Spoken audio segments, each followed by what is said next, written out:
we go ahead and thanks very much. Great.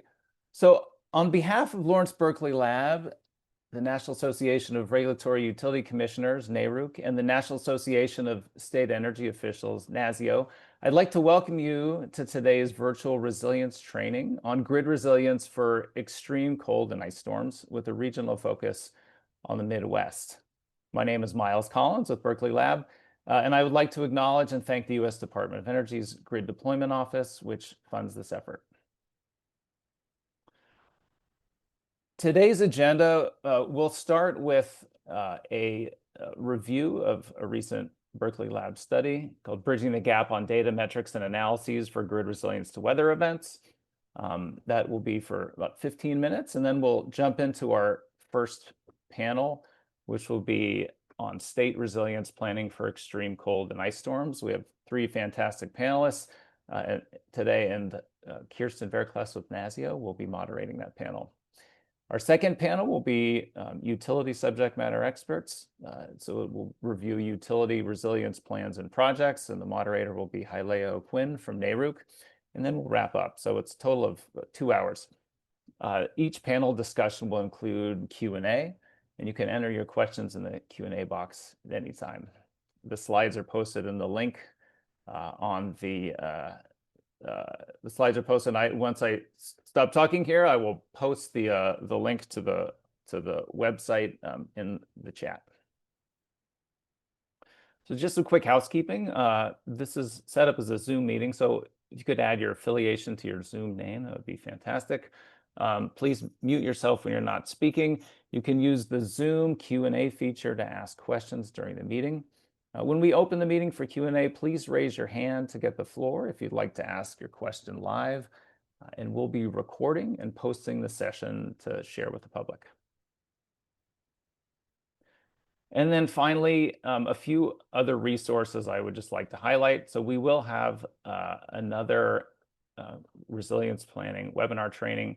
This one will be coming up likely in October, date to be announced. This will be on extreme heat with a focus on the entire US.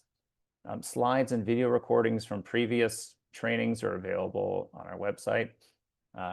We have our previous two were on Eastern, Southeastern region training for severe storms and hurricanes, and then Western region training for wildfires. We also have links to past trainings and recordings related to resilience, and we also have links here to our Berkeley Lab Reliability and Resilience Research section of our website, and then additional resources from NARUC and NASIO.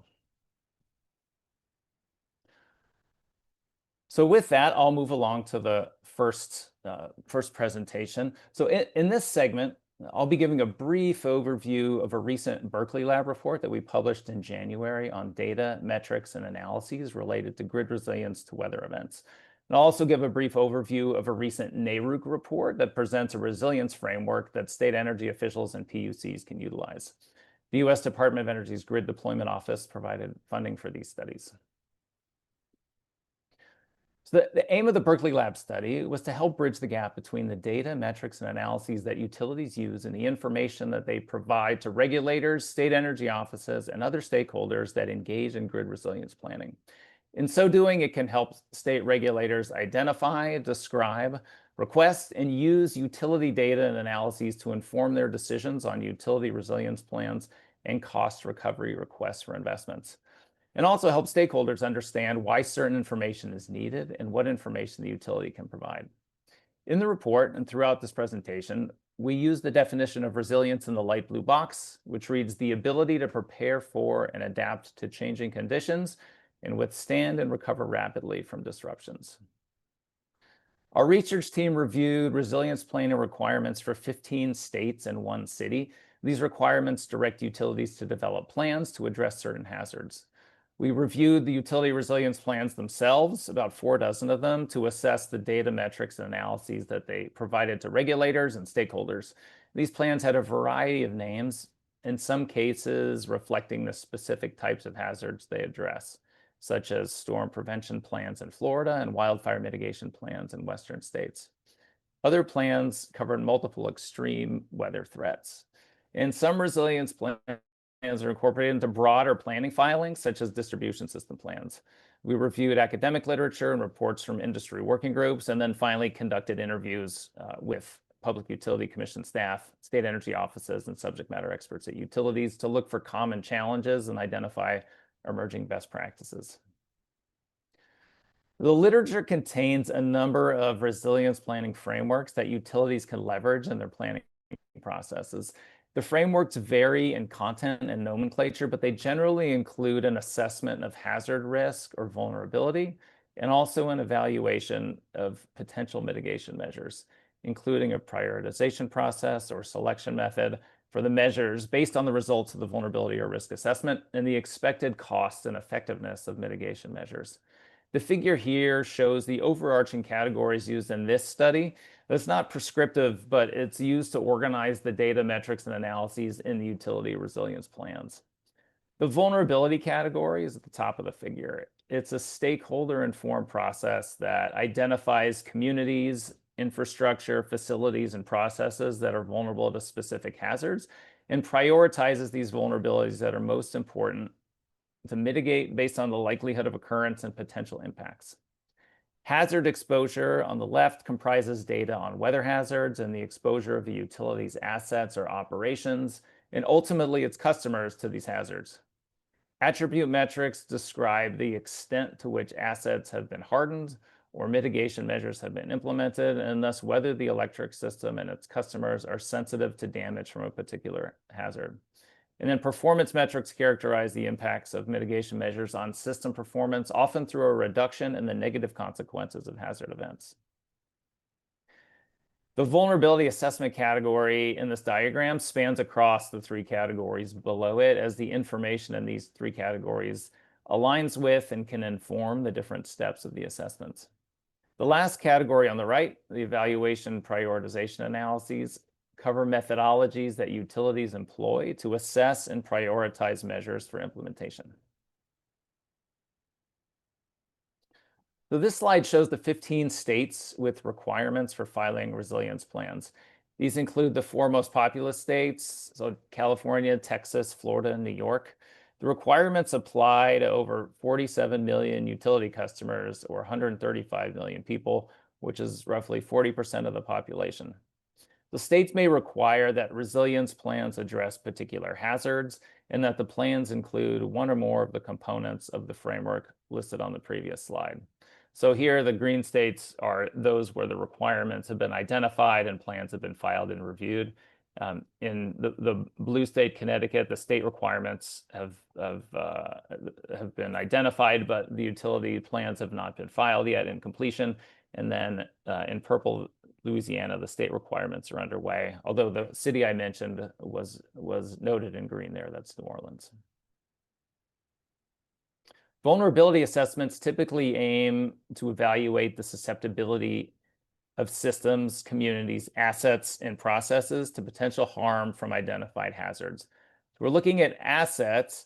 The assessments generally include an analysis and characterization of the hazard, exposure or the degree to which utility assets could face a given hazard based on location and environmental factors, sensitivity or the degree to which an asset could be affected by exposure to climate hazards. So for example, undergrounding versus overhead lines in the wind.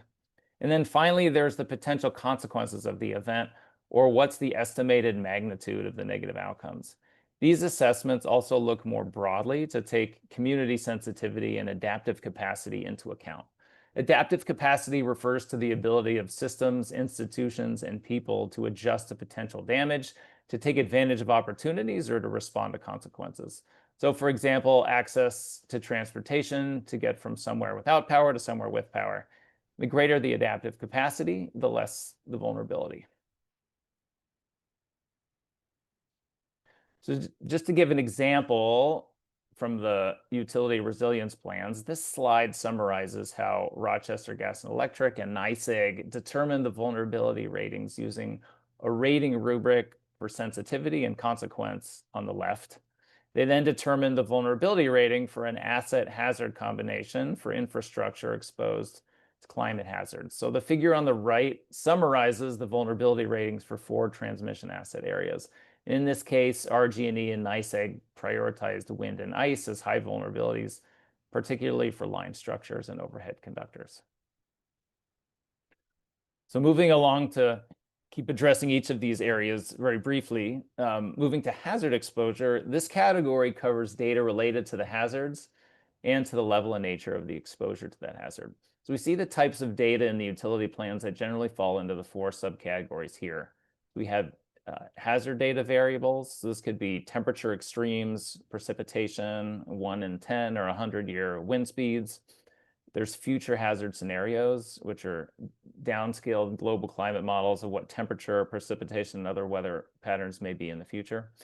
There's time frames, so as few as 5, but 10 is more common in terms of number of years it looks out into the future. And then data sources, so these are where utilities are getting the data to perform the analyses. This is all information that utilities use and can share with stakeholders during the planning process. And this slide shows 2 examples here of examining the exposure to hazards from National Grid's vulnerability study. So on the left, the hazard is radial icing, and the color shows exposure to 1 in 10-year icing events. The figure reflects the exposure of distribution poles on the left, and then on the right, the assets are transmission structures. So next, we'll touch briefly on attribute metrics, which are system characteristics that contribute to or describe aspects of the resilience of a system or community. They reflect the ability of the electrical system and its customers to anticipate a hazard, withstand the hazard, adapt to hazard impacts, and recover from the hazard to a normal operating state. The table shows the types of attribute metrics described in utility resilience plans for each of the 4 resilience phases. So it's worth noting that we saw in the literature and resilience plans a number of different definitions of resilience and phases of resilience. So you could have different, slightly different phases, but in general, the concepts are similar, and the states and utilities can use what makes sense for them. And moving along to performance metrics. So these metrics describe the effectiveness of resilience investments by quantifying the extent to which they have or have not reduced the negative impacts of hazard events. So utility resilience measures seek to avoid some or all of the negative impacts that would have occurred without the measures. Performance metrics measure the progress towards achieving these resilience objectives. We have 5 different categories of performance metrics. We have our electrical service metrics, which describe power interruptions in various ways and using a number of different variables, like customer minutes interrupted. Asset damage and failure cover impacts to assets. Response and restoration metrics describe the speed and effectiveness of utility restoration efforts. Monetary impacts reflect the cost of impacts to the utility, to customers, and to the regional economy. And then customer communications and engagement metrics describe how effective utility outreach efforts are. Regulators, utilities, and stakeholders can examine performance metrics across additional dimensions by looking at critical and essential infrastructure, as well as vulnerable populations within the service territory.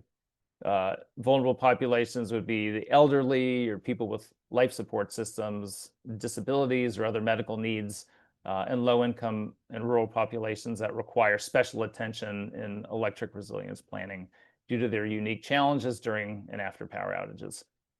So the report has examples of what types of metrics in each of these categories we've seen in utility resilience plans. This last category in our framework covers evaluation and prioritization analyses. So it includes ex post analyses, which compare performance of the electric grid before and after implementing resilience measures.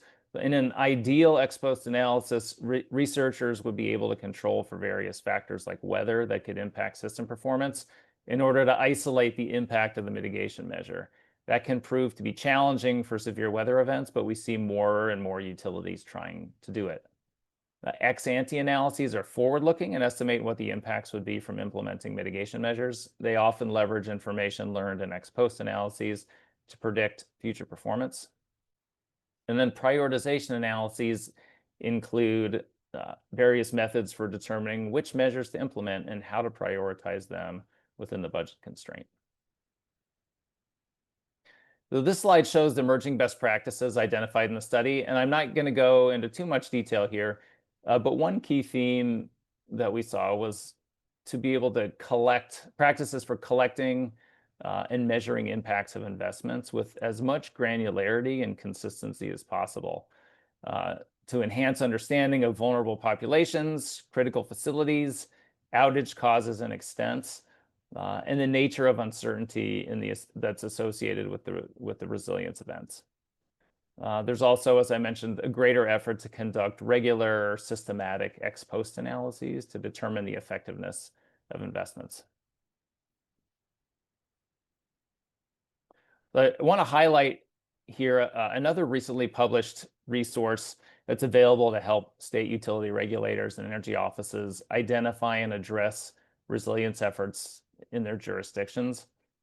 So with funding from the U.S. Department of Energy's Grid Deployment Office, NARUC sought to better understand the needs of its members to respond to proposals, to plan for and enhance resilience within their jurisdictions. And the resulting resilience framework serves several purposes here. It guides regulators, so the framework is designed to help state agencies and PUCs identify questions they can ask when considering resilience investments and planning processes. It aids other decision makers, so beyond regulators, the framework considers other state agencies and stakeholders involved in or affected by grid resilience and identifies ways they can participate in resilience-related discussions and decision-making. And then it supports grid and resilience planning. So the framework aligns with NARUC's broader goal of providing resources that promote thoughtful decision-making in emerging areas of policy and technology. And then finally, this slide just shows the 6 components of the framework, which I'll address here briefly. I'll start in the upper left. The first component is goals and objectives. So goals would be the desired outcomes aligned with policies, laws, and statutes. The objectives are targets and activities that would help achieve one or more goals. The objectives can inform tasks or steps necessary to reach the goals and should be tangible and measurable. Moving clockwise, the use cases or scenarios that define the context in which stakeholders develop grid resilience plans or programs and make decisions on grid resilience investments. The definitions, so developing resilience programs or conducting planning benefits greatly from establishing a set of shared definitions for resilience terminology early in the process. So that's the third component of the framework. Roles and responsibilities. Process leadership. So this includes roles and responsibilities, process leadership and participation within a public utility commission. So which division should lead the proceeding or which staff member should be consulted, and then process and venue for the resilience discussions. With design questions, these are policy and program development can be organized as a set of design questions that leaders and stakeholders work to answer. And articulating these questions can help guide the process and generate outcomes that support the agreed upon goals and objectives. And then finally, implementation. So this component addresses the decisions and guidance a decision maker may consider when carrying out resilience-related regulatory changes and programs.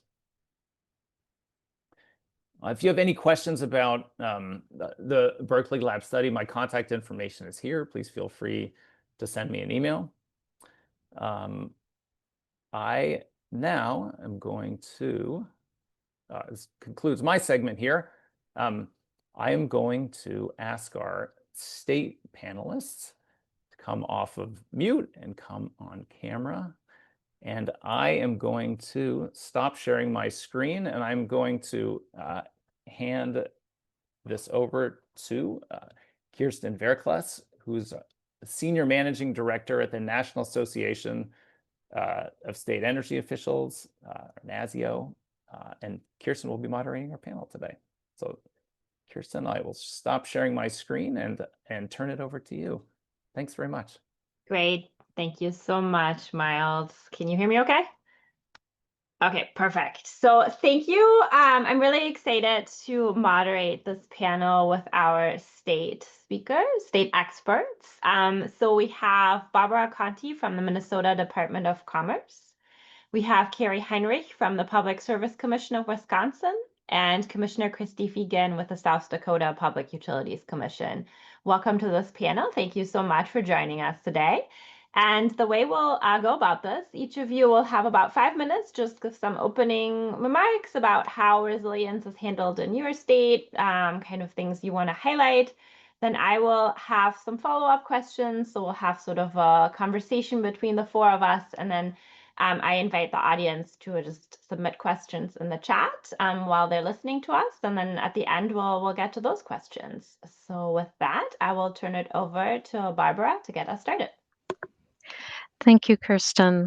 Hello, everyone. Again, my name is Barbara Conti. I'm at the Minnesota Department of Commerce in the Division of Energy Resources. And Minnesota's organizational structure is perhaps a little bit different than many of you. Our state energy office is located in our Department of Commerce. Our Public Utilities Commission is an independent commission, and our ESF 12 energy emergency function is located in our Department of Public Safety, the Homeland Security and Emergency Management Division. So we have many different players in the reliability space. I'll start with highlighting a few things that we here in the SEO have been working on. We have been fortunate to have 40101D funding, as well as a state legislative appropriation that focused on grid resilience. And we weren't specifically keyed into winter readiness, but many of the awardees in the state program have an element that would address that. The program was oversubscribed. We had $5 million to allocate, and the requests were 7.4 million. So I don't know if we'll be successful in asking for additional funding in that space, but we did use up everything that we received this year. 18 of the applications that were awarded were for undergrounding lines, and I'm sure similar to many of you, we have more frequent heavy snows, branches and trees down on the lines, line icing. So that was the most popular request that we received. We also had a few for vegetation management and a training program from our Municipal Utilities Association to discuss regional extreme weather. So that was a little bit more unique opportunity by one of our partner agencies that we were fortunately able to help with funding on.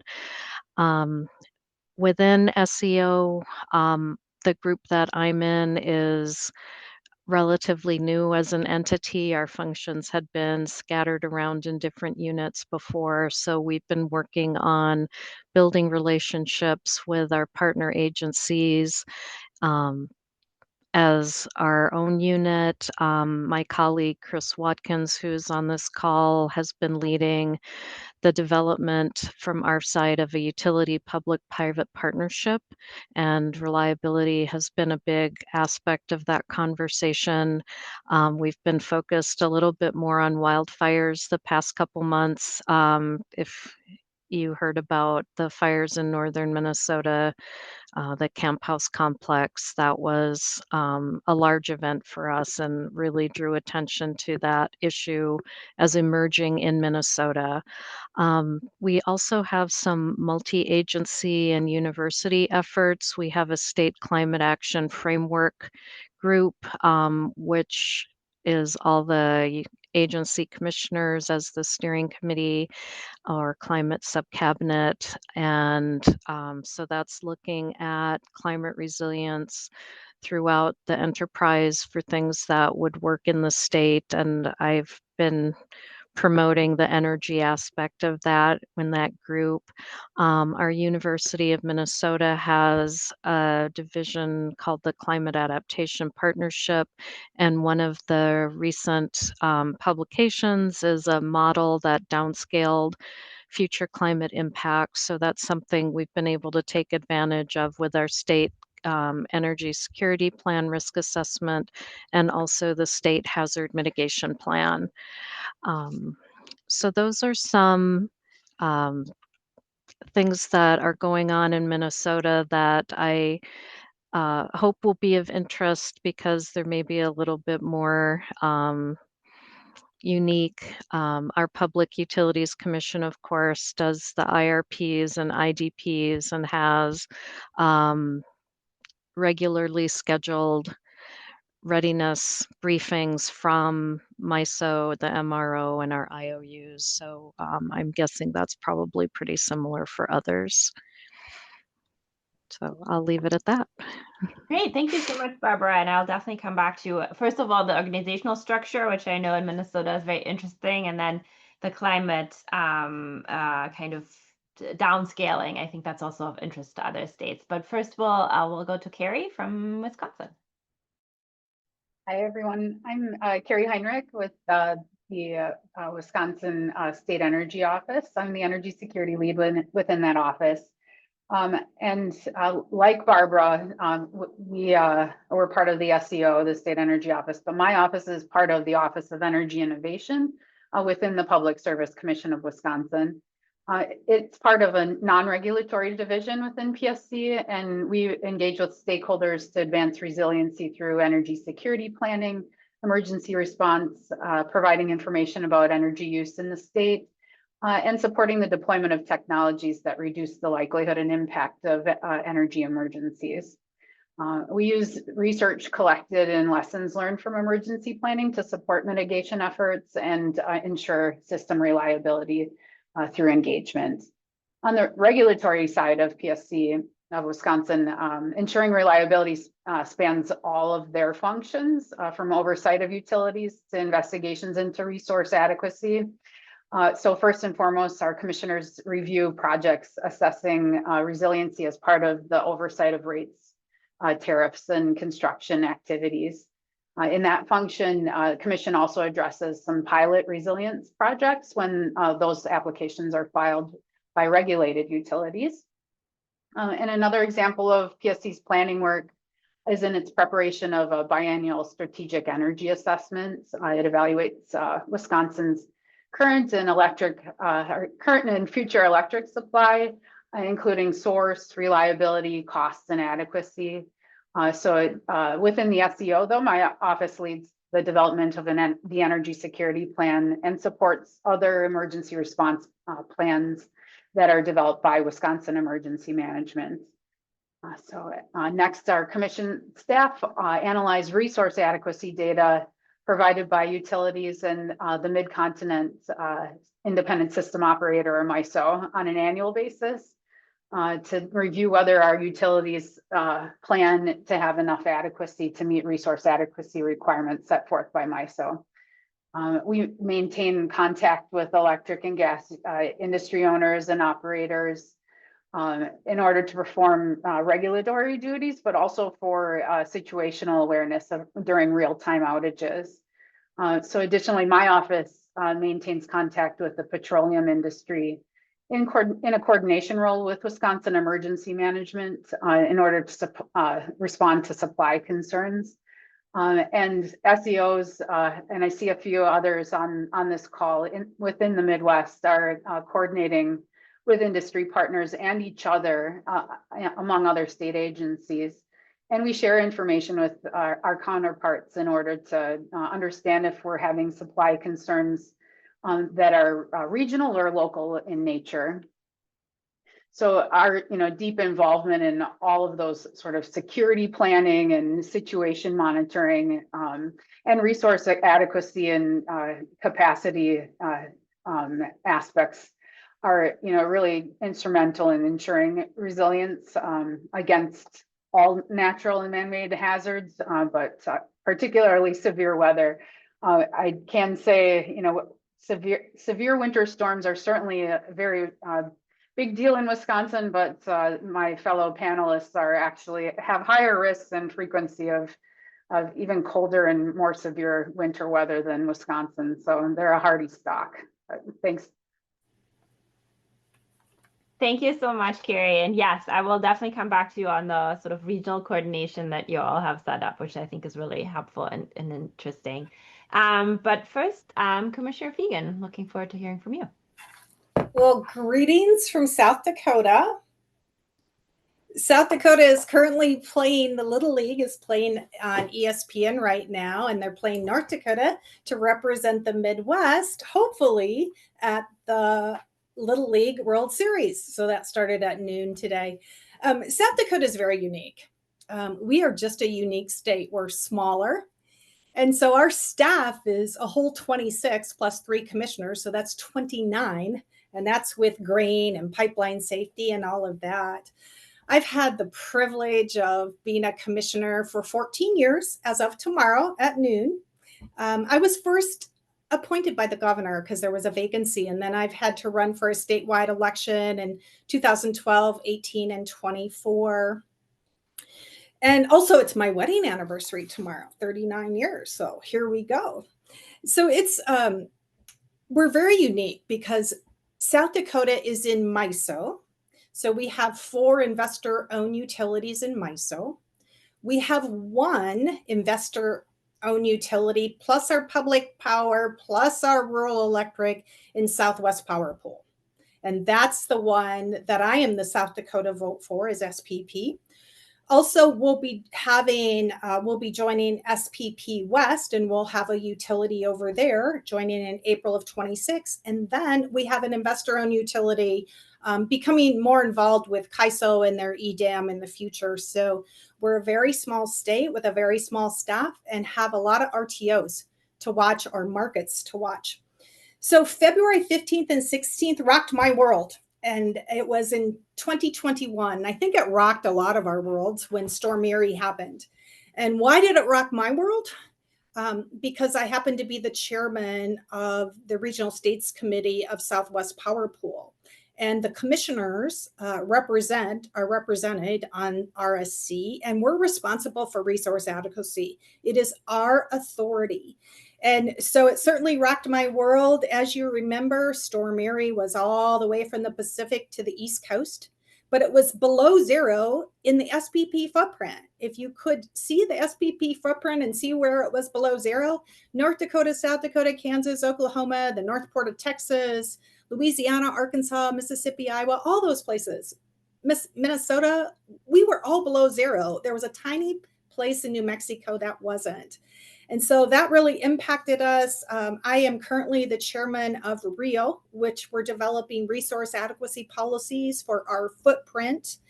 But what I really want to get across is grid resiliency is an entire group of states that need to work on that.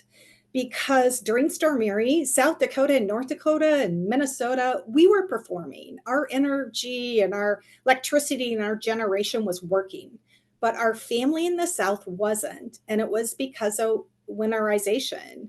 And so I certainly worked with the Texas commissioners. They worked with their governor, and Governor Abbott just led a great effort in Texas to winterize. So they are ready, and Oklahoma did, and et cetera. But you think 246 deaths in Texas because of Storm Erie, and that's what they were projecting. That was, so we have to work as a team. And I'm very happy to be involved in resource adequacy policies, and we'll talk about them during our discussion today. Great. Thank you so much. That is really interesting. And congratulations both on your appointment and your wedding anniversary, and good luck to South Dakota in the Little League series. So I wanted to maybe start out the conversation. You all are coming from very different kind of structures. You know, the State Energy Office is part of the Commerce Department in Minnesota, and Wisconsin, you're part of the PUC, Commissioner, of course, with the PUC. And I was curious to hear within each state how those structures kind of impact resilience planning and resource adequacy planning, and how you are engaging with stakeholders across your states on these issues. I can call on you, or if you want to start, this for all three of you.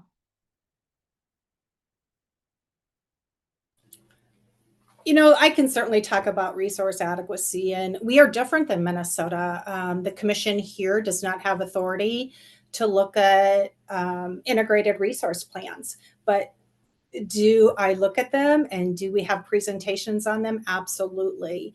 What I would say with states across the nation that are listening is make sure you're working in your whole entire footprint, because Minnesota can do great.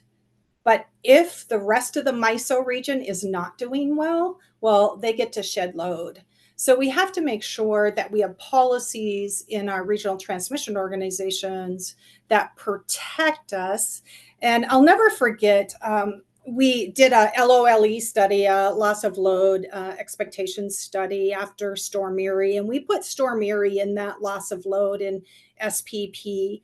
And I'll never forget it. I was driving to my son's wedding in November of 23, and I got a call and they told me what the base PRM was for the winter, and SPP did not have a winter requirement for PRM, only had an obligation, and MISO has 4 seasons, and it was about 45% base PRM. Now with ACAP, that's down to 14%, but we have worked really hard to get our right accreditation of our generation to be performance-based, especially, of course, our thermal generation. So there's lots of things to do on policy, but we have to work together and our stakeholders have to be at the table.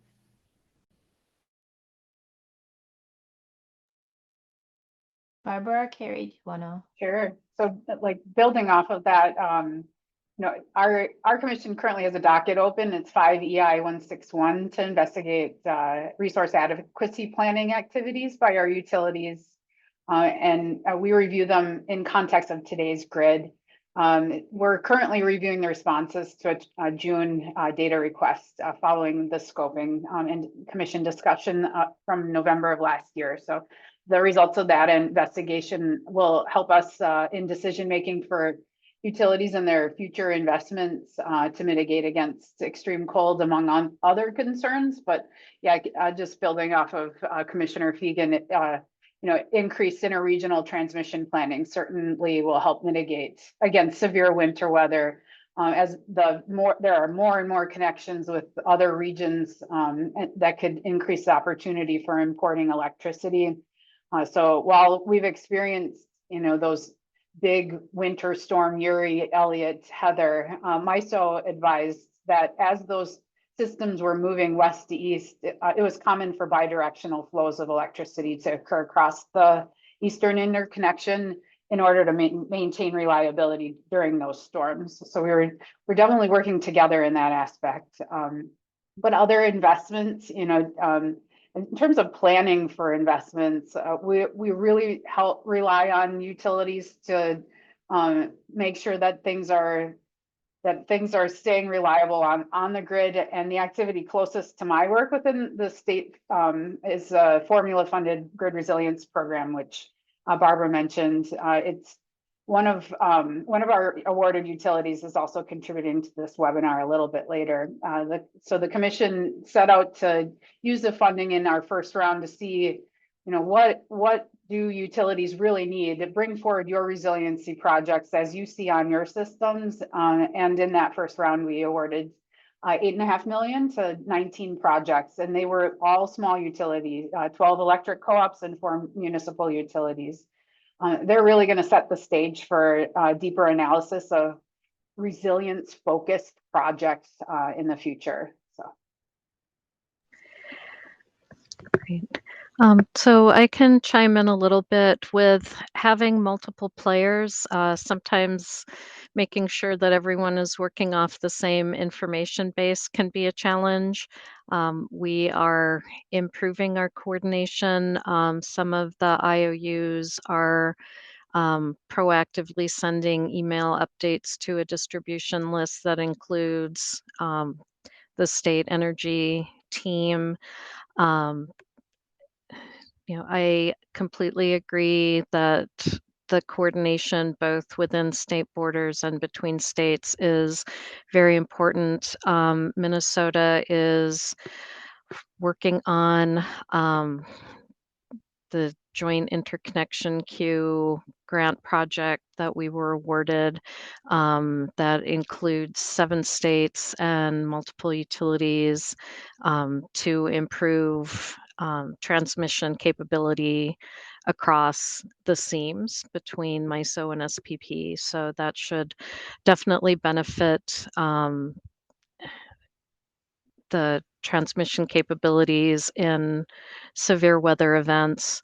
And then we also have a number of projects, as I'm sure many of you do, through MISO Tranche 1 and Tranche 2 projects and the MTEP, which I don't remember off the top of my head what all the initials are. But so we're looking at building that capacity and making sure that our regulated utilities meet the annual reliability goals that are set by the PUC, as well as being good neighbors.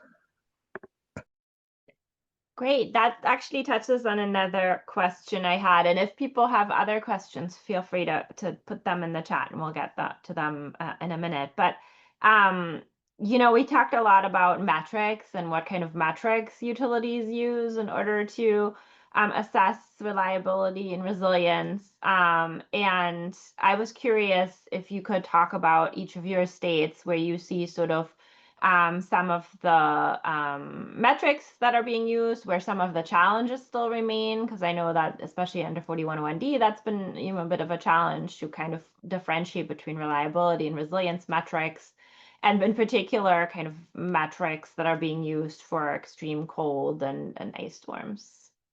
So maybe we'll go to Wisconsin first and then make our way down the line. Sure. I mean, you really touched on, there's a challenge because and Miles in the intro, mentioned kind of a difficulty with standardization of definitions or understanding of what resilience, how to measure resilience. And it seems like a good opportunity for the Midwest to sort of standardize at least its understanding within our own footprint. But, generally speaking, we're using industry standard metrics like SAIDI, SAIFI, CAIDI when outages for extreme winter weather occur. And the commission requires certain utilities to report their reliability performance using those metrics and to monitor reliability performance over time.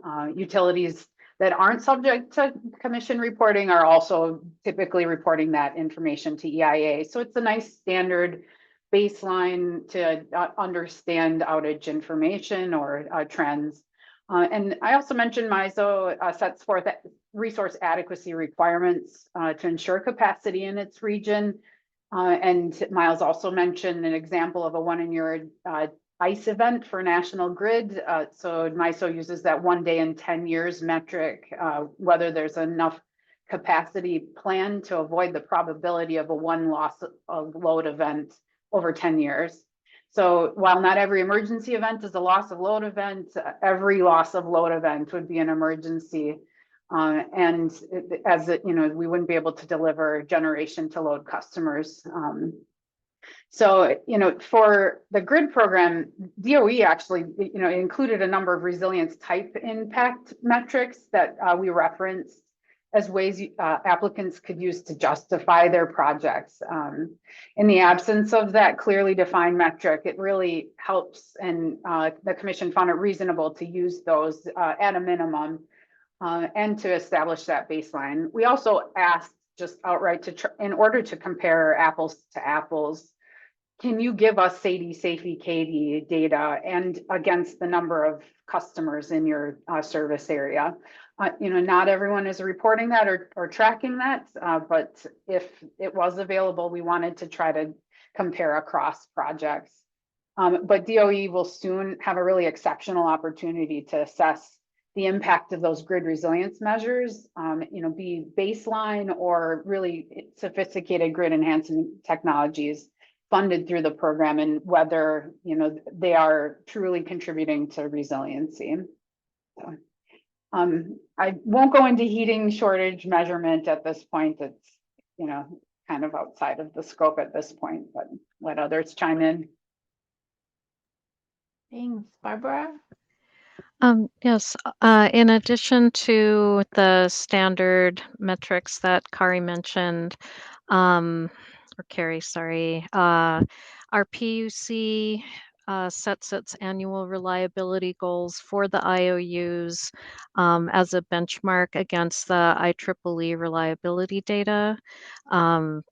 They've set a goal that Minnesota utilities outperform comparable utilities throughout the nation on that metric.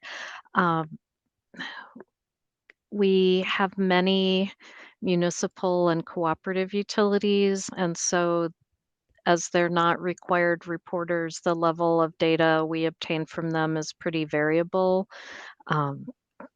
Some do really good tracking, but they don't necessarily share it. Some are not really tracking much. And so that's an ongoing challenge with our smaller entities. Thank you. And just to close this up, South Dakota certainly asks for that system average interruption duration index, I think it's called. And so we certainly ask for that. So our metrics, and we're like Minnesota, we love to see South Dakota perform well above the average. And we have, and we put that in our annual report every year. When you have 3 statewide elected officials traveling across the state often, if there's a reliability concern, we hear about it and we bring our utilities in. And so we are very much at the table to discuss what's going on and how it can be fixed. But our utilities know how to operate. They know how to operate in bad weather, especially cold and ice. They know how to do this. We just have to make sure all our neighbors know how to do it. And I love that you brought the seams, Barbara, up. I certainly still am on the SEAMS committee between MISO and SPP, although we haven't met a lot lately. But I know we have somebody in Washington, D.C. Today actually advocating to keep that funding available for our SEAMS projects. And so SEAMS is really important. And during Storm Erie, we brought nearly 5,000 megawatts into Southwest Power Pool all the way from PJM. And so neighbors help neighbors, and MISO, and then it came to us. We were unable to help ERCOT very much because we only had a 600 megawatt tie line there. So we helped them a little bit, but not a lot, just because the tie line. And finally, MISO, we were able to help you in the last couple of weeks. And we finally sent quite a bit of energy over to you to help you in the heat. So neighbors help neighbors. SEAM projects are important. And we bring our utilities in at the table when there's an issue, but they know how to perform. Thanks for reiterating the regionality of this issue. Carrie and Barbara, you already mentioned a little bit how you all work together, but I was curious, a lot of these grant programs such as 4101D or even the state energy security plans, it's very state specific, the planning or the funding. And so I was curious if you could talk a little bit about how you work, if you're working with kind of your neighbors on some of these issues too, so that, like, for example, if there's a potential to weatherize an asset that's also important on a regional basis, that gets factored into the consideration, or how you're thinking about that. Well, it is tricky from a funding standpoint because you have to stay within the confines of your own state, and MISO's tasked, or Wisconsin's tasked with ensuring resource adequacy within its own state, and can transfer and support in the MISO footprint. But from from a fuel standpoint, we certainly are working very hard to share information and ensure we are coordinating together.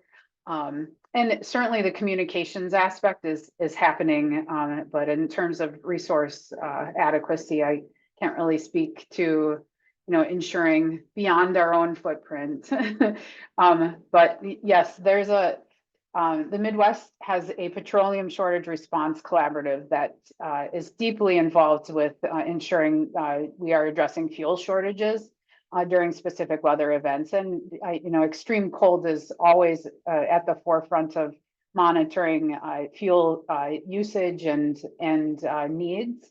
We're regularly performing risk analysis during the heating season and making sure that we have mitigation and response efforts that are operating smoothly, and then coordinating with our counterparts. We're looking at weather forecasts, road conditions, price data, terminal or other infrastructure issues, and to the greatest extent, whether we can see inventory, just to understand whether there's a fuel shortage happening, to what extent, and determine the corresponding actions to reduce that impact. I can assume and assure that MISO is sort of overseeing that and facilitating adequacy and sort of managing and running that show with utilities responding accordingly. And subject to the commission oversight to ensure that things are happening. But yeah, it really is sort of, we rely on everyone to work together in that process. And Carrie, you have a respected voice at the table with Commissioner Marcus Hawkins. I mean, he is very respected, and when he talks, people listen. So we are all thankful for him being a commissioner in Wisconsin, because it helps the whole region. Yeah, appreciate that. Anything else, Barbara, you want to add? Yeah, I think the situation in Minnesota is similar. Our ability to influence utilities beyond the state boundaries is quite limited. One of the ways that the conversation has come up is at those regional reliability discussions that our PUC hosts. Most of the players have lines or facilities outside the state borders, and so that bigger picture is discussed, even if Minnesota doesn't have a direct influence. It gets the conversation going and people are thinking about the bigger pictures. And then I'll give a little plug to the Joint Transmission Interconnection Queue again, that is a multi-state effort, not just to improve interconnections between renewable resources and the main transmission line, but that will also improve the reliability, as our commissioner from South Dakota talked about, with power sharing during events.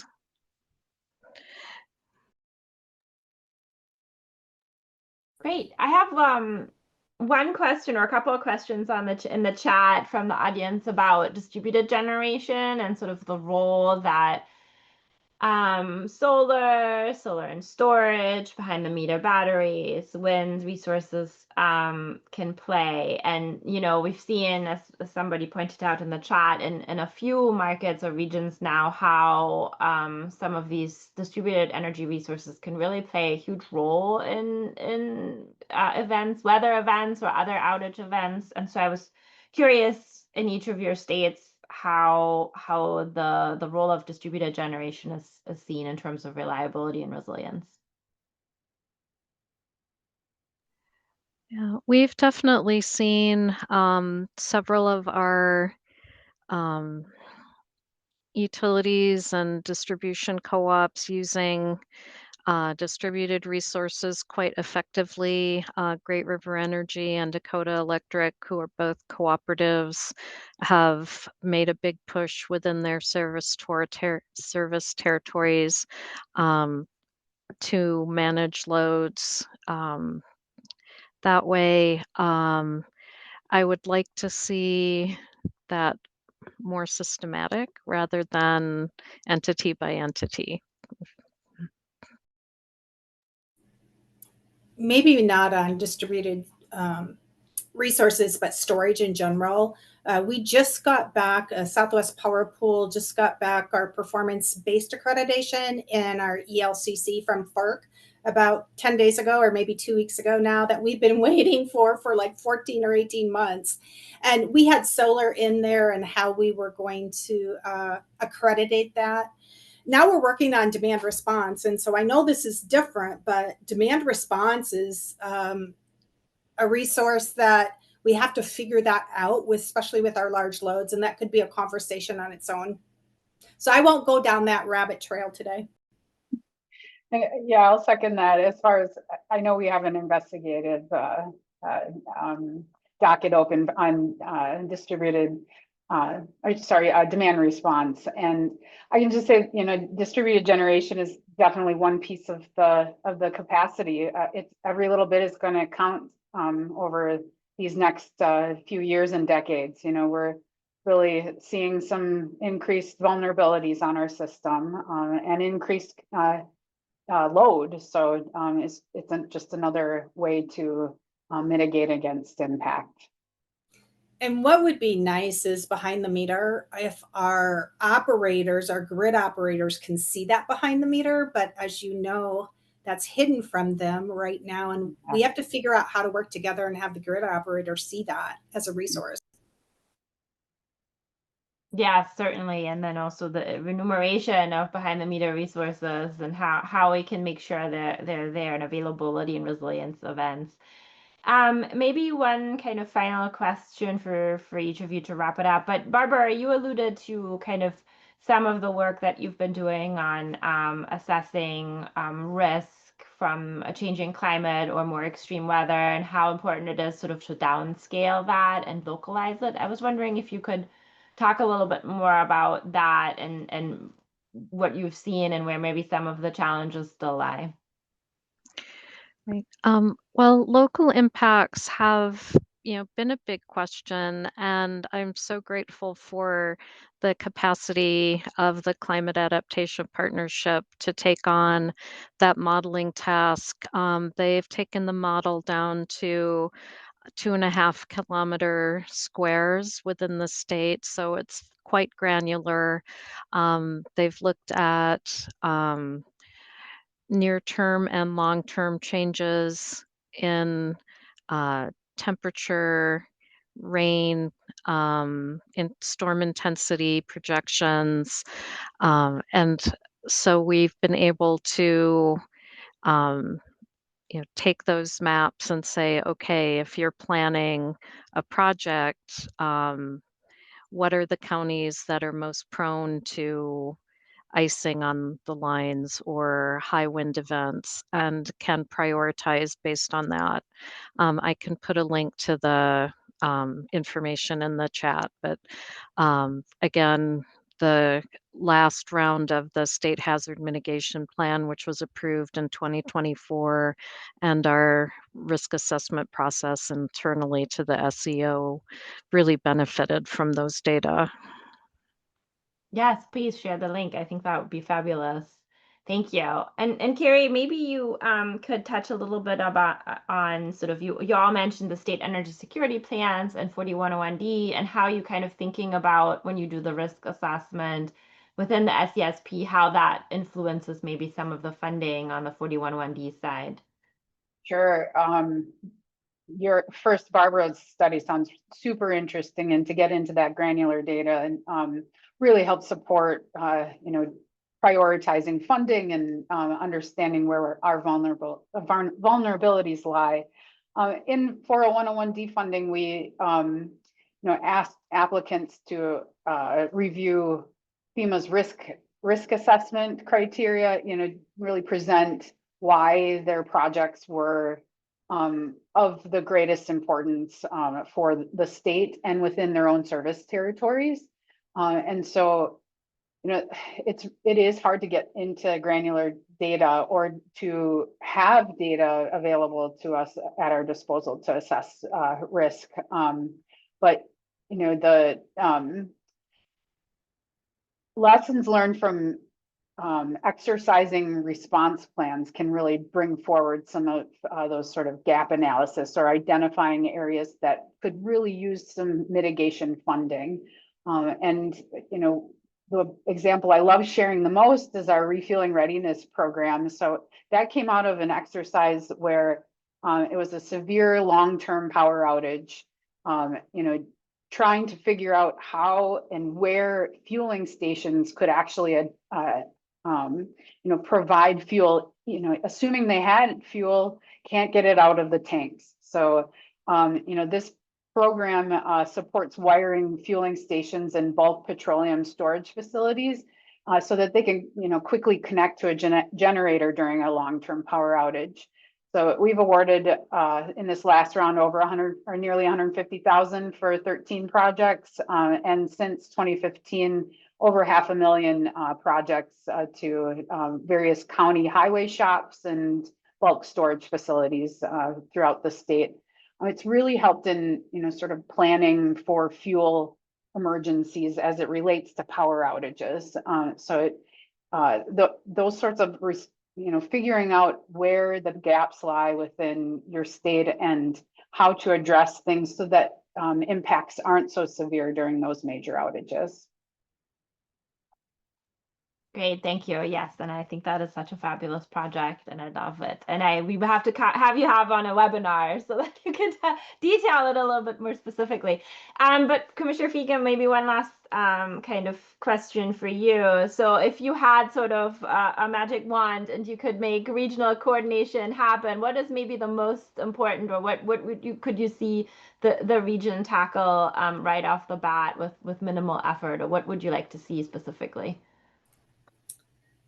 We have done just an excellent job of working together as a family. And if any of you have heard me over the past 4 years, when I have led meetings on resource adequacy with 300 people or 200 people across a large footprint, it's really time at the table. It's time at the table, working together to create a solution. So it's your load serving entities, it's your developers, it's your state regulators, it's your energy offices, which South Dakota, I don't even know if we have a 1 FTE in our energy office. I think it's less than 1 FTE, but it's everybody working together to make sure that we can work together and develop a plan that works, because the grid is not in state boundaries. It is across multi-states and across the US. Great. And yes, South Dakota does have a state energy office, and it has 1 FTE, correct? So some are small and mighty, and some are a little bit bigger. But I want to thank you all three so much for today's panel. I thought this was so informative, and I really appreciate it. And I always love hearing from all the great work that's happening in the States. So thank you very much for your time today and all your work on resilience and reliability issues across the region and the nation. So with that, I'll turn it back over to Miles to continue. Thanks. Thank you. Thank you so much, Kirsten, and thanks to our 3 fantastic panelists. That was a great segment. And again, I posted the link to where the recording will be, so you can, if you missed any part of that, it will be on our website. So thanks very much. I am going to now ask Hylea O'Quinn to come on. I'm going to pass the microphone to Hylea. Hylea's policy advisor at the National Association of Regulatory Utility Commissioners. She's going to be moderating our next panel on utility plans and projects. So thank you very much, Hylea. Thank you, Miles. Hello, everyone. Like Miles said, I'm Hylea O'Quinn. I'm a policy advisor for NARUC Center for Partnerships and Innovation. I'm really excited to be moderating this panel on utility resilience planning projects, hearing from experts who are adapting to resilience risk in real time. So eager to learn about their projects and practical lessons learned. We are going to be hearing from Nate Betcher, who is the president and CEO at Pearson Pepin Cooperative Services, George Mundorf, Vice President of Operations at DTE Energy, and Mike Reaver, Manager of System Infrastructure and Reliability at Otter Trail Power Company. We do have a hybrid of PowerPoint presentations and discussion. So we will get started with Nate, and feel free to drop your questions in the chat. Yeah, good afternoon. Appreciate the opportunity to join all of you, and a lot of good insightful information there with the previous panelists. I enjoyed that immensely, and good to hear from them. Just appreciate the opportunity to share our story a little bit here at Pierce Pepin Cooperative Services. I'll get into sort of who we are in just a minute. Do I have control, or do I just need you to advance slides? Yeah, Miles will advance your slides. Miles, if you could, yeah, go to the next slide. So I put this in here. I appreciate, sort of this picture. Kind of, it's something I go back to often. Sort of grounds me in reality a little bit. These are sort of the original pioneers, if you will, of our electric cooperative, and the statement, which is contained in our history books, sort of talking about, if they had less dedication, determination, they would have resigned themselves to a continuing life of darkness and drudgery on their farms. And so, I sort of, harken back to, our history 80 some years ago, and think about, the world, what it must have been like for those individuals who, essentially lived in darkness, or maybe by candlelight. And I think it really speaks to sort of the heart of what resiliency really means for us as an electric cooperative, and frankly, really for our members. If we could go to the next slide. So this is just kind of some, stats for us here at Pierce Pepin. We're a pretty small utility in the grand scheme of things. We're about 40 employees, about 10,000 meters. I'll talk a little bit more about this here in a minute, but over the last 4 years, we've built a broadband fiber network, not only for the purpose of doing retail broadband service, but also for the idea of enhancing and improving our electric grid, and using it for operational purposes. As I mentioned, we've been around for about 86 years, so we're coming up here over the next few years. We'll start planning for our 90th birthday, and we have about, between our fiber and electric side, about 1,200 miles of fiber. Have you go to the next slide? And maybe one more. There you go. So this gives you sort of a, kind of a picture of our service area. You can kind of see, if you're at all familiar with sort of the Minnesota, Wisconsin border. For some of our service territory, that is split by the St. Croix River, beautiful river. And then when you get into Prescott there, that's where the Mississippi for us kind of picks up and creates that border between Wisconsin and Minnesota. As we like to say, we live on the good side of the river, but I have to be a little careful when I say that, because there are a couple of rivers in there. But we serve mostly a residential load. We are, plus, 90%, probably closer to 95% residential. What's interesting is we're very, very close to the Minneapolis-St. Paul metro area. When you cross the river in Prescott, you effectively are kind of in that metropolitan area. So we have a lot of our members that commute back and forth to work every day into the Twin Cities. And we kind of fight that, a little bit of that sort of growth versus, tradition, farmland, ag, battle. as more and more people look to move into Wisconsin for all the great things that we do here on this side of the river. Our area is sort of intermixed a little bit with both a municipality, River Falls municipal utilities, and then also sort of Excel. And so our service territory is not perfectly, sort of constructed, and we, kind of jump over the top of each other from time to time. But certainly most of our territory is very, very rural.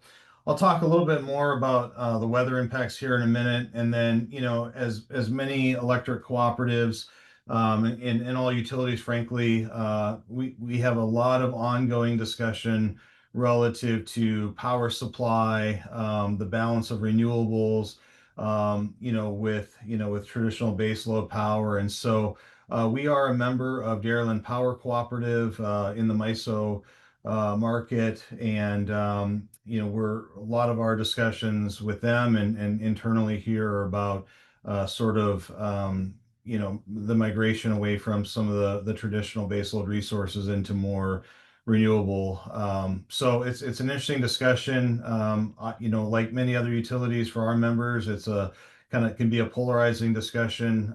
We're really kind of a bellwether type county. As Wisconsin politics have become sort of a view of the nation of which way things go, you could look at our county and say the exact same thing.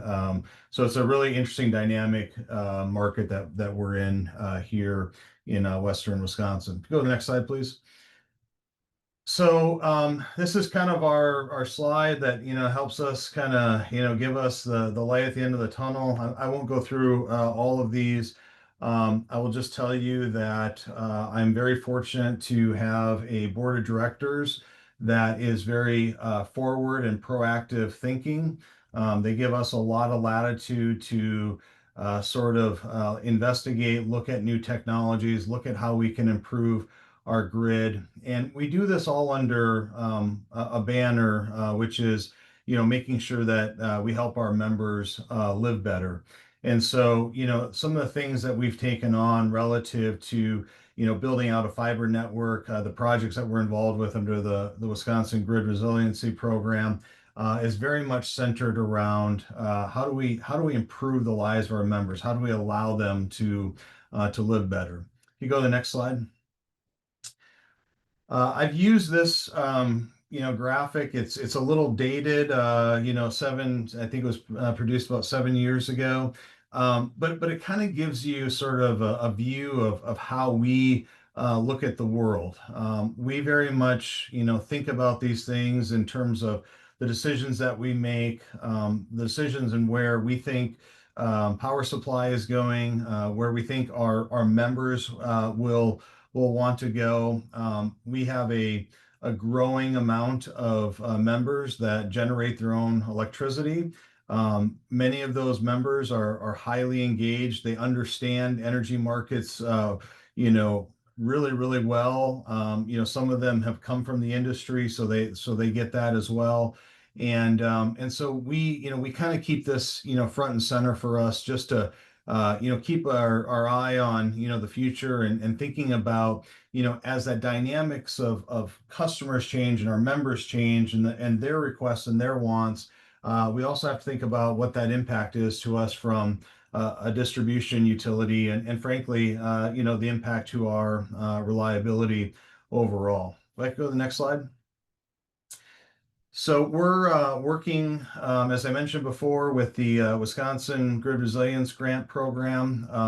Frankly, I think just about every one of our cooperatives was interested in this program. Many have applied, many of them received grant dollars to do resilience type activities. For us, we sort of stepped back and asked ourselves, where could we get the most value? So as you move sort of, further to the southern part of our service area, our density in terms of members per mile goes way down. We're probably about 6 to 8 members per mile overall as a system.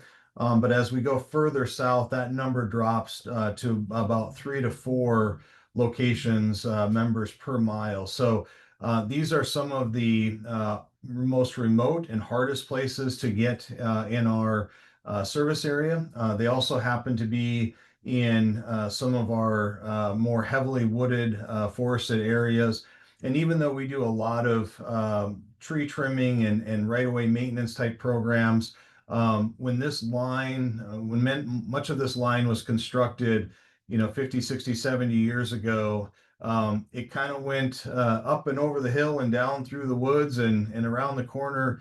And so, it's in areas that are really hard to get to when we have outages or when we have to do restoration work. And so we took our grid resilience dollars, plugged them sort of into focusing on areas that we could go from overhead to underground. The other thing that we did at the same time is we've had sort of a SCADA system that I'll call it on a kind of a lease model today. We're working on investing in our own SCADA system, and really that has come as a result of our fiber network. I kind of mentioned that before. We were in an area that largely did not have great connectivity. And one of the things that we talked a lot about when starting to think about sort of the future of our electric system and needing to have that connectivity is we didn't have a lot of great options. And when you're in a dense, wooded, forested area, many places cell phone service doesn't work well. RF kind of works okay, but we really wanted to have that sort of hardwire connection to our members' homes. And so by building a fiber network, as we now look at a SCADA system, we can leverage that fiber network to provide us more real-time insight into our grid, make faster decisions, respond to outages quicker, do restorations quicker. And so all of these things have kind of, no pun intended, have become really interconnected for us in terms of delivering a robust, efficient, modern system. In addition to that, I'll touch on a few of these. We became a NARUC generator dealer. That was sort of a hard one for me to sort of go forward with. But as I started to recognize what people really want is peace of mind. They want to know that even if we do have outages that are weather caused, that their homes, sometimes their secondary homes are backed up. And so we thought we wanted to be a part of that and wanted to be involved in that discussion. We're also working on a battery storage pilot project. This is something that we've been investigating for a number of years, and we continue to work on moving forward with that. And then lastly, we were one of the founding members of a national EV charging network. And we look at that also as an opportunity to leverage vehicle to grid type activities and making that part of a virtual power plant type model as well. If you go to the next slide. So you've heard it the last hour or so. I think Carrie said, that they get a lot more extreme weather in North Dakota and South Dakota. Interestingly enough, I've lived in both of those states, so I can attest to, the winters and the highs and lows. We have our own fair share of that here in Wisconsin. I think this slide sort of kind of gives you just in the last year, the type of weather that we have. Many of you know this, but we've got days that are 26 degrees below zero, and a day like today where we're supposed to get up into the triple digits in heat index.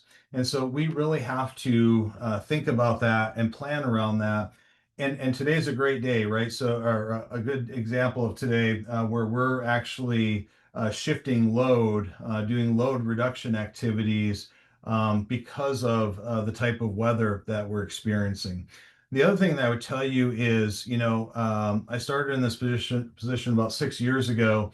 I didn't know the term polar vortex, and I didn't know the term derecho up until the last few years. And now it seems like we are talking about those things on a much more frequent basis, and we're talking about how those impact us.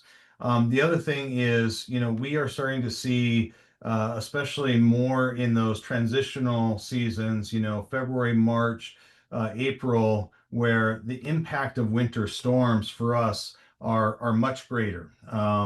The wetness, the heaviness of the snow that we deal with has an impact to our grid, and so we have to think about that and think about how we're responding to that and approaching that. It's safe to say, we don't have a large staff, so we're trying to be nimble. We're trying to be sort of really efficient in how we approach this. One of the things that we did was we hired a data analytics person to help us understand our data, to isolate and to identify areas that are potential problems for us. As Carrie mentioned before, some of the outage data, we're becoming much more aware of that, pinpointing where we need to make those investments, and trying to ensure that we're much more resilient. So with that said, if we go to the next slide, I'll just kind of hit on, sort of, how, again, we kind of think of the world, in sort of, 4 bullet points, if you will. Being more grid connected, having more of our assets be connected with our fiber network, being more focused on what that looks like and how the Internet of Things type devices will impact us. By having that fiber connectivity, we believe that we can be sort of the center of that. We want to be more insightful into just, always having a real-time view of our grid. For many utilities, they've been doing this for years, but again, we're a small co-op. It's not something we've thought about a lot. We're starting to get more into that.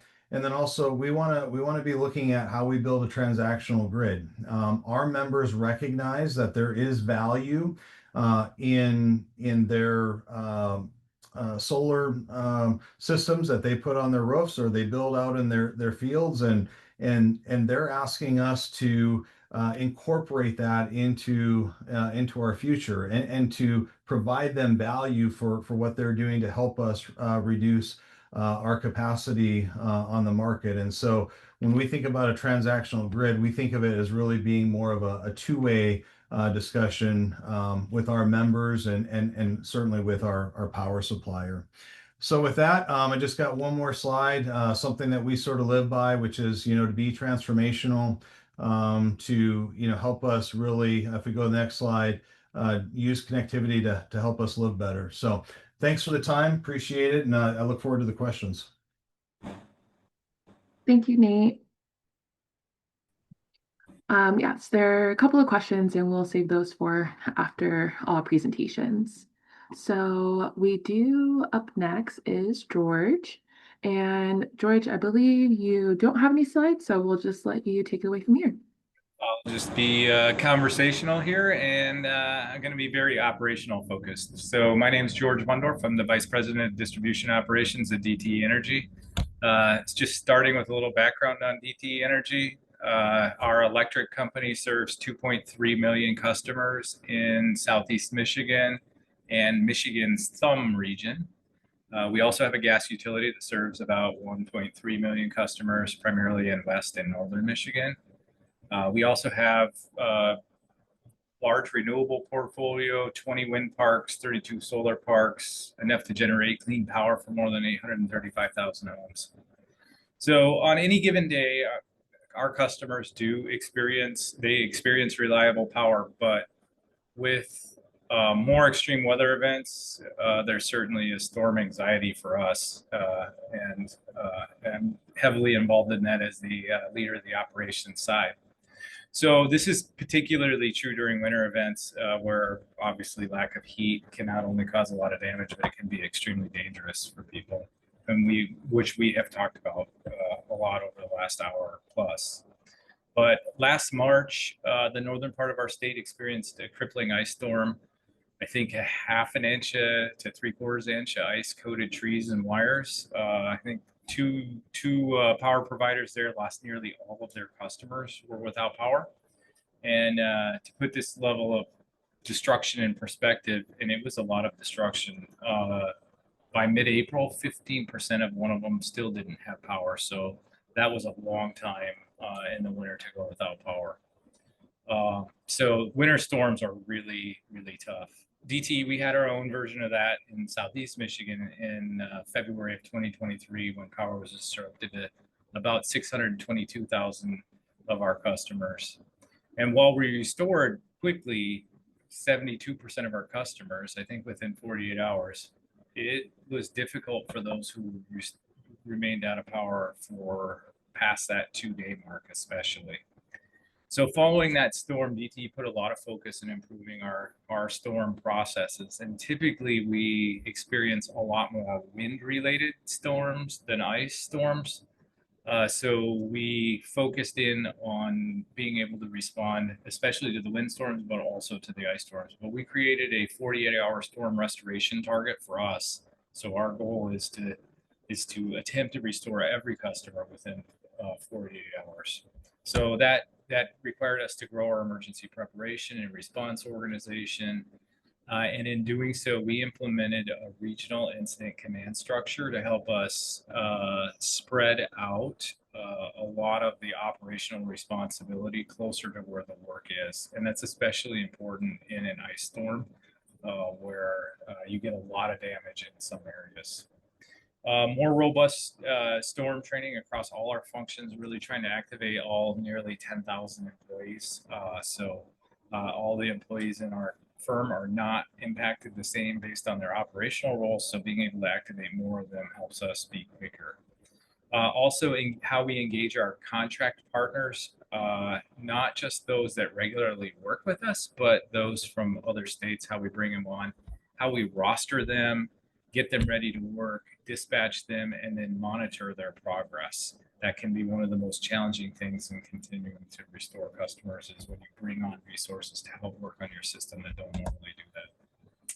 And then we grew our storm community outreach team to work with the communities even deeper than we had been, especially for heat events, for setting up cooling stations, warming stations, and then doing more engagement with them outside of storms such that we're more ready to work together. But the real lesson that I think we've all talked about a little bit is about how do we continue to build a stronger, smarter, more resilient grid of the future in order to where we can respond quicker and it can stand up to severe storms more. We're a legacy utility where we do have older infrastructure, so modernizing that, building on it, and making it more resilient is very important, as we discussed earlier too. So more transitioning to a smarter grid, meaning we are adding more smart grid devices across many communities we serve, and our focus is to get a fully automated grid by the end of 2029. So the technology is designed to improve safety by de-energizing down wires quickly. We are going to have those in a severe weather event. Reduce the number of outages by isolating areas of damage automatically with the technology. It'll help us pinpoint the damage so we can deploy faster. So far this year, we've prevented just more than 12,000 customer outages, about 3 million minutes of power interruption just with what we've deployed so far. So seeing early successes on our recent technology deployments. And then updating infrastructure, that's another big one we have to do. So we've inspected and upgraded a lot of our overhead equipment across more than 300 miles. We've replaced more than 2,200 power poles just on our strategic upgrade work. And the importance of this work was visible following most storms, particularly those that coat our equipment with heavy snow and ice. Newer, stronger poles can withstand more punishment. The new insulators can have higher loading on them. New conductor can withstand more weight, which is obvious.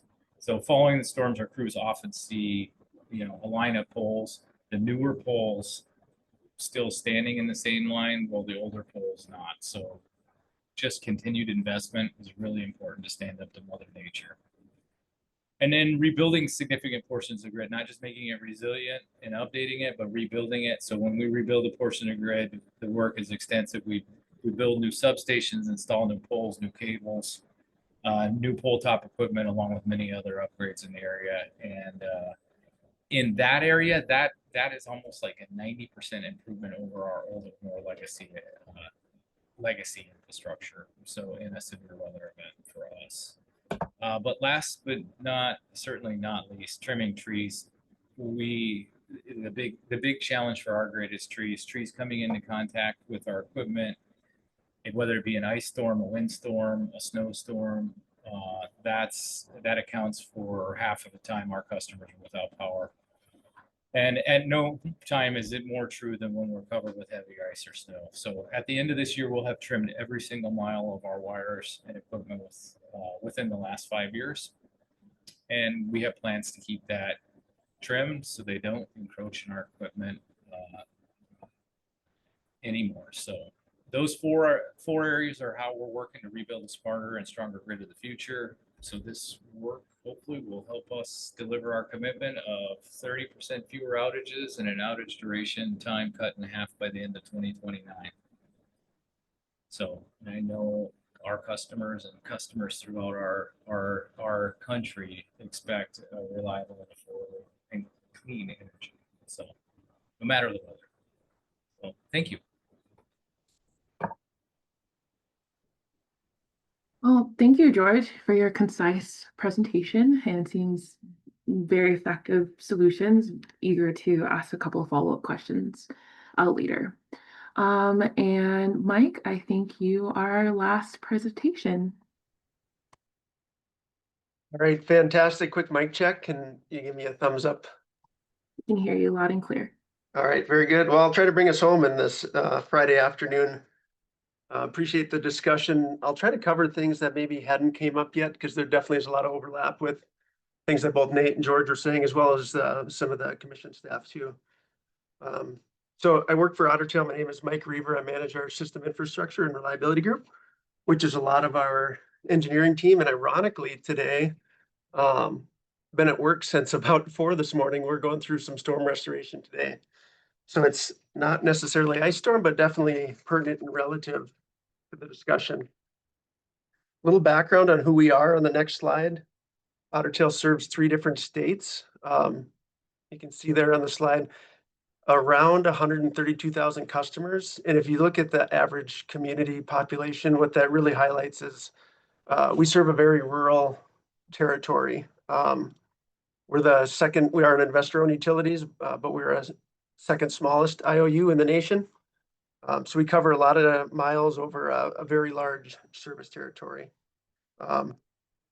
We do break this up a little bit, and I'll speak to this a little bit in our upcoming slides. We do have 9 different customer service centers, and that helps. I think George is talking to that too a little bit. Kind of breaks up our restoration into geographical areas when we do have events to respond to.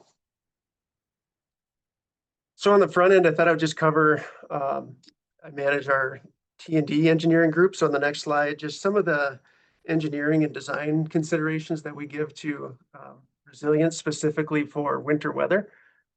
And unfortunately, we have a lot of experience with ice. We do model now, it's called heavy ice in our transmission and distribution analysis, kind of loading studies. That's an 1.5 inch radial ice and 40-mile-an-hour wind. So very significant loading. That's thousands of extra pounds in the air.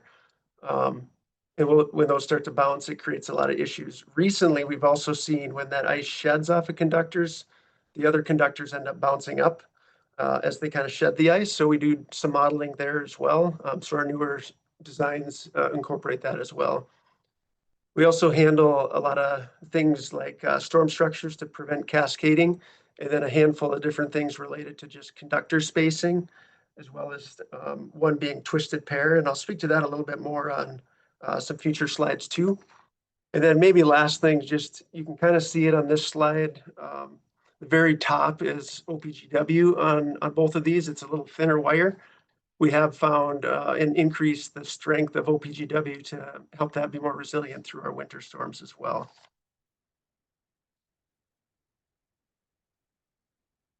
A couple other engineering pieces. Again, George spoke to this a little bit. Just upclassing our poles on the next slide shows poles go by different classes in terms of their strength. So we have made some changes there to accomplish and handle some higher loading. Maybe interesting or a little unique. I've also heard some other utilities mention this as well. We have somewhat of a philosophy where we try to design when we can a mechanical fuse. It's a lot easier to change out an insulator, which would be the middle image on this picture, versus the entire structure. So just imagine having to set a new pole in that image where that pole is broke versus changing out an insulator instead. So that doesn't always play out, that doesn't always happen, but it is a little bit of a philosophy. And as an example, we have a vendor who has been really pushing us to increase the mechanical strength of our insulator. And we've actually pushed back a little and said we like where it's at currently, just to fit this philosophy. So kind of a different example, but worth highlighting in terms of how we can handle resilience through engineering, design, and philosophy. Some other programs, the overhead to underground obviously is a huge deal. About 25% of Otter Tail's distribution system is underground today, and we spend millions of dollars continuing to bury distribution where it's feasible and makes some sense. And certainly in winter events and summer events too, it performs extremely well. We have a extend a life program. Roughly about 4,000 miles of our line is 41.6 kV voltage. It's kind of an intermediate transmission voltage. And we do what we can in terms of managing, affordability and rate impacts by changing out kind of light class poles, improving insulation, adding arresters. So we call it an extend a life. It's caught on with our field guys to get a little more buy-in, but it's essentially leaving what we can and replacing what's necessary to have a more resilient line. The next page gets a little bit, or slide, I should say, into some of the generation considerations. This was mentioned earlier by Commissioner Feig in our cold weather. We have cold weather packages on all of our wind farms, so they can operate up to minus 22 degrees Fahrenheit. They also handle, they'll actually shut off if there's imbalance in icing, just due to the safety hazards there. We have a handful of natural gas units, a couple of them that are almost would fit in a kind of a distributed category. They're somewhat small, but during weather events, including events like we have today, we do end up running those for reliability reasons, and they help us out quite a bit in restoring customers.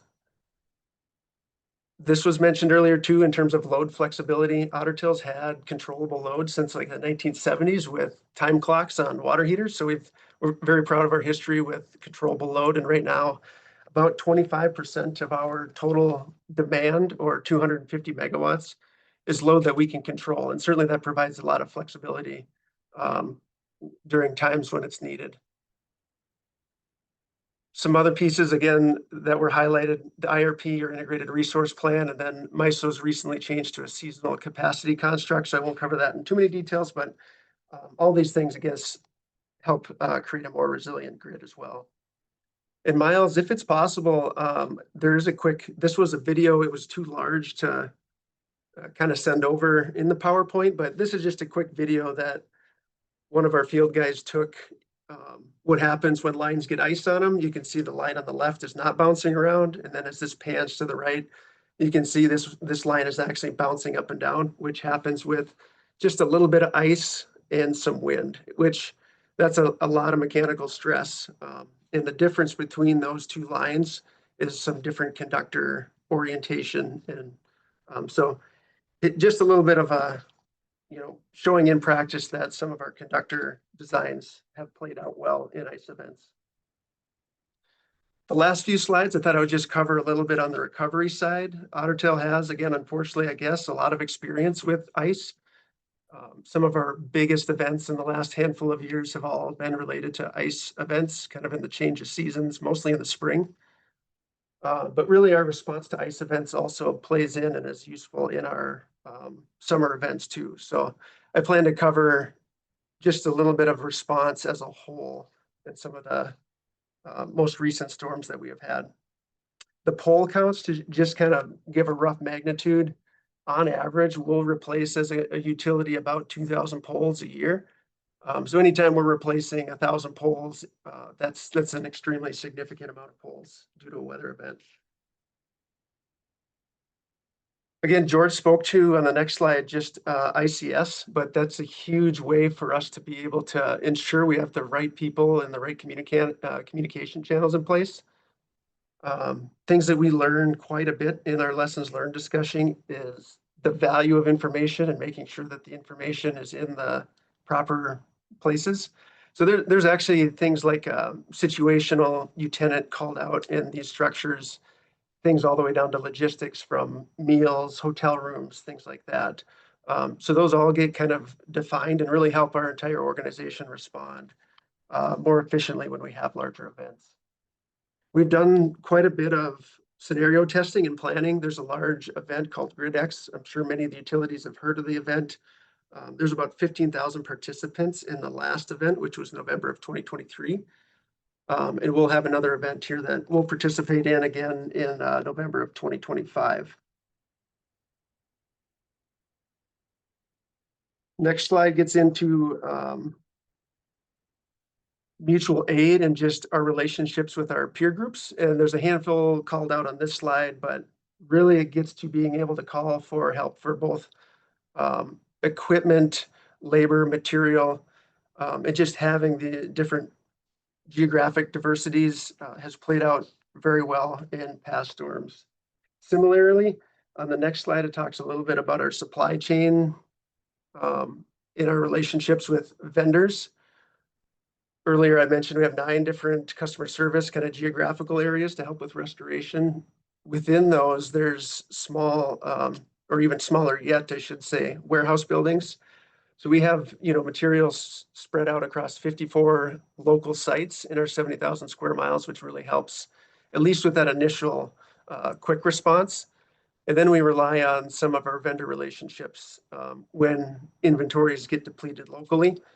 And we have what's called vendor-owned pole inventory that stores about our annual need geographically or close to us, so we can have it on hand within a couple hours. We also use multiple vendors, and that just helps us get more trucks on the road quicker in emergencies. We have a handful of different agreements with contractors, vegetation management crews, and they all get called upon. I heard a target of like 48 hours. If we don't think we can meet a restoration within 24 hours to, maybe a little bit more than 24 hours, we start to bring in additional resources as well.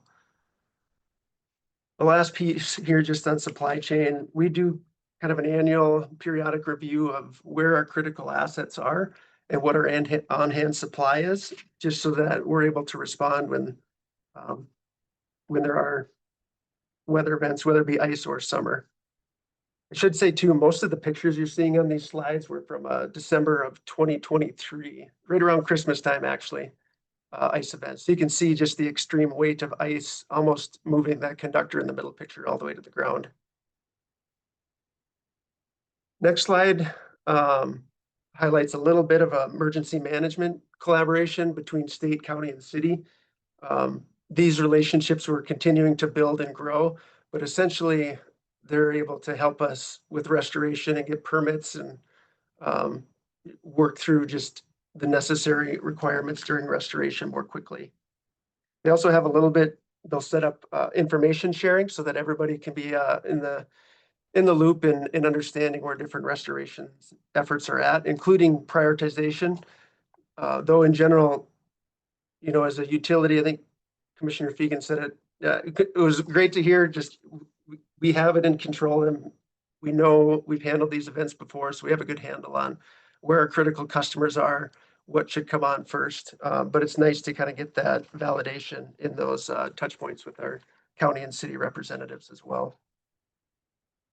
And then on the last slide, I thought, it's just in our most recent event, had a chance to get into the field during the restoration effort, which is one of the most rewarding times, I guess, just to see how an organization responds to a large event and just the level of engagement. And it all comes down to our people at a company at Otter Tail Power, not just only the frontline, kind of the linemen in the field, but also back office personnel. Again, from logistics, meals, housing, to being able to do assessments.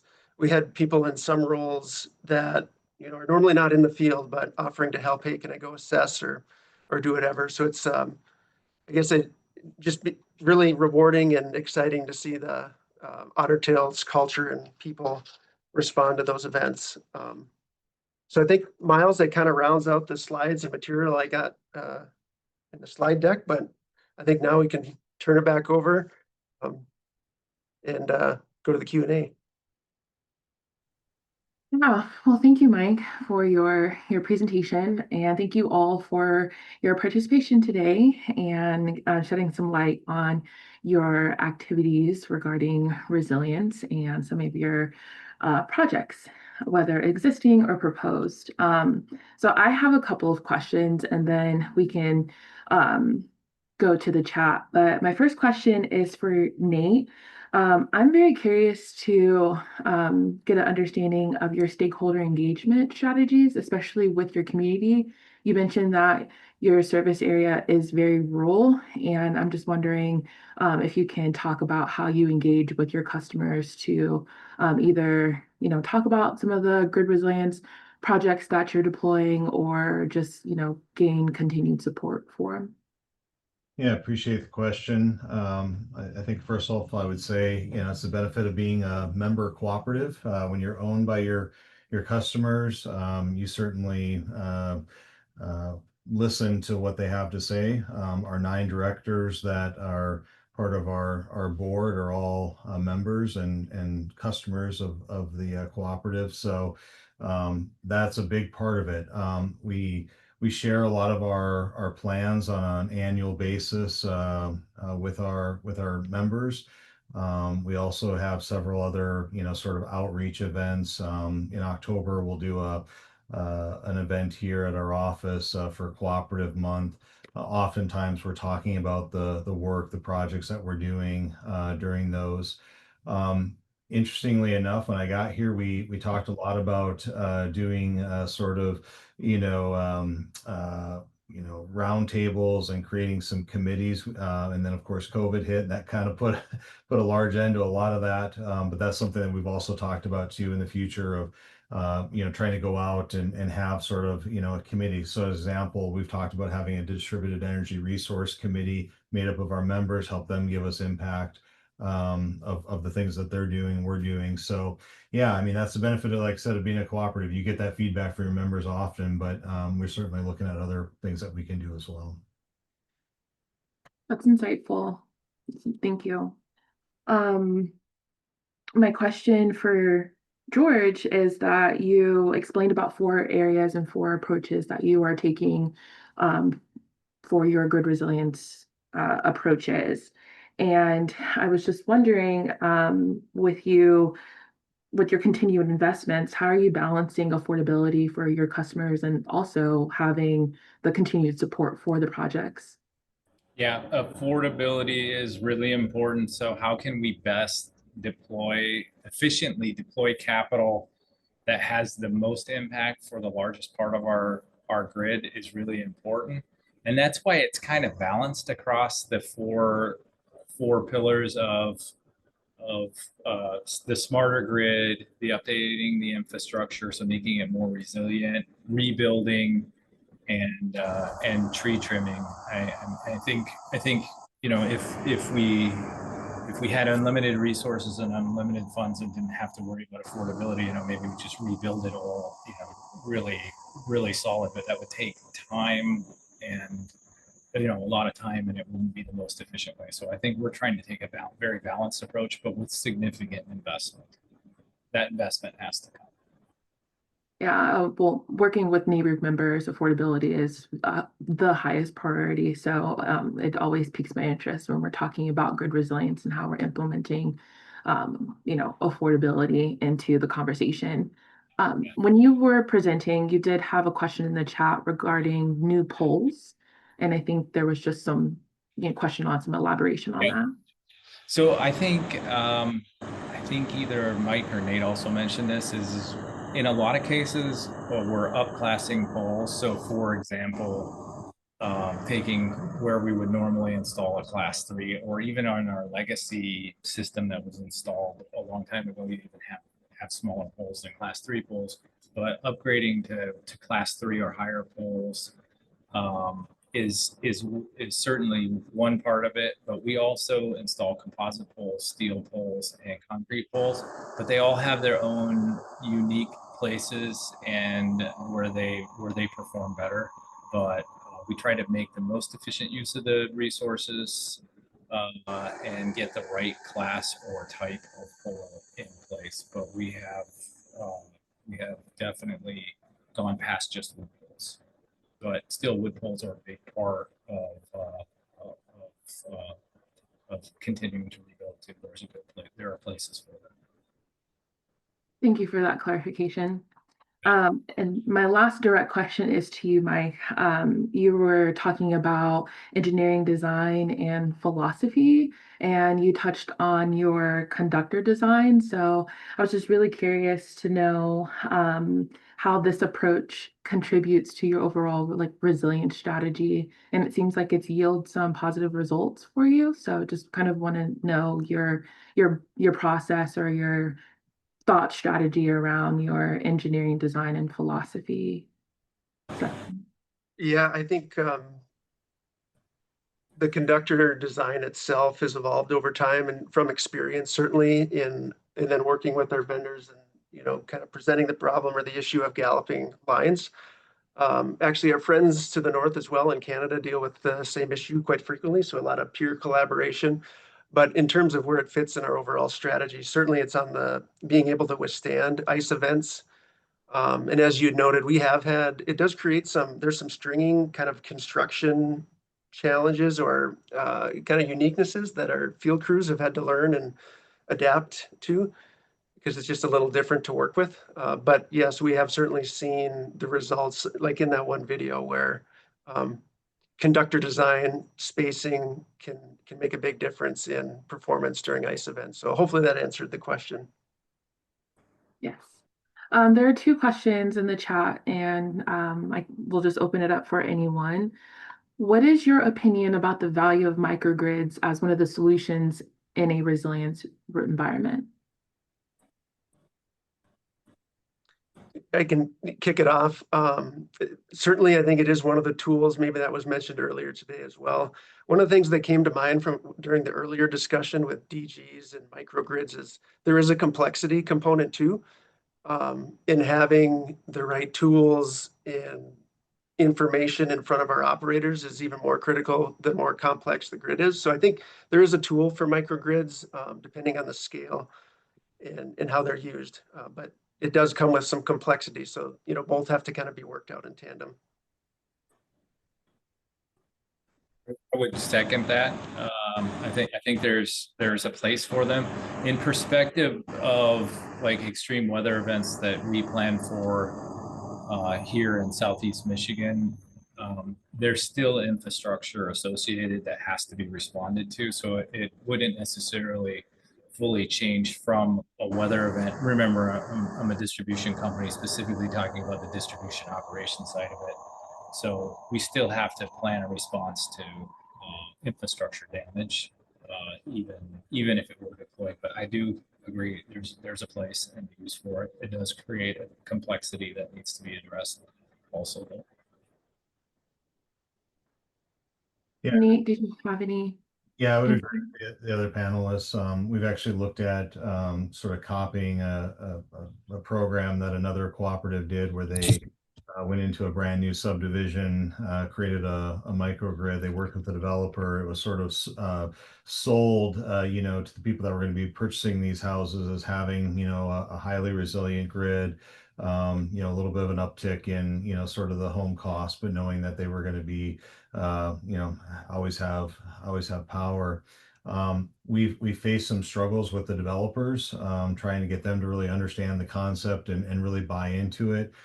We find that a lot of our developers, even going to an all-electric home, that's a tough conversation to have with them. They're very much used to using gas products. They're very much used to using sort of the cookie cutter approach. And so it takes, I think, more education. And frankly, I think it's going to take a lot more of it, and then really having a demonstration project that people can look at and say, oh, this makes sense, and then try to replicate it. But I think there's a lot of value in looking at those types of things.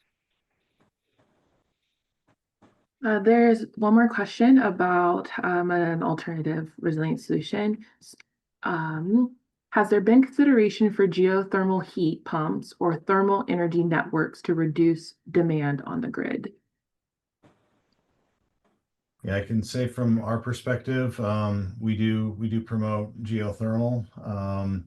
Again, a lot of it is working and educating homeowners, builders, etc.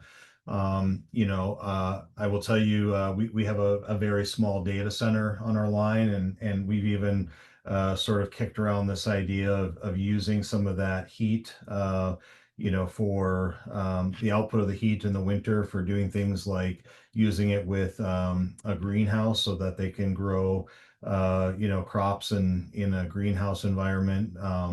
Not sure if that's been done anywhere, but if it has been, we'd certainly be interested. But a lot of these things, I think, in my opinion, it really takes a coordinated effort with developers, with homeowners, to see those benefits. But we see a value in them to our overall system. Yeah, I'll piggyback and say that we have a lot of actually thermal controllable load on our system. Just being a winter utility, there's a lot of opportunity there. Being rural too, a lot of our communities do not have natural gas, so a lot of their heating is electric, and we've done a great job at promoting controllable in-floor heat. And so that's just picture a big thermal mass that you can charge it at night or whenever demand is low, and it's putting off and radiating heat all day. So yeah, that's a great one, and we do quite a bit with thermal storage within our demand response rates. George, any just final that I think that we encourage the energy efficiency programs across the gamut, not just those. It's still from a resiliency and an infrastructure perspective. I'm not as focused in my role in necessarily in the capacity. We still need to work to respond to have a more resilient infrastructure. So. Well, thank you, George, Nate, and Mike, for your time and your participation. Thank you for answering all our questions, and I will hand it back over to Miles. Yeah, thanks so much. I appreciate everyone's time and sharing their experiences with grid resilience planning. Again, all the slides and also a recording of this training webinar will be on the website that I posted. Again, big thanks to everybody and to our two moderators this afternoon. And I wish everyone a happy Friday and have a fantastic weekend. Thanks very much.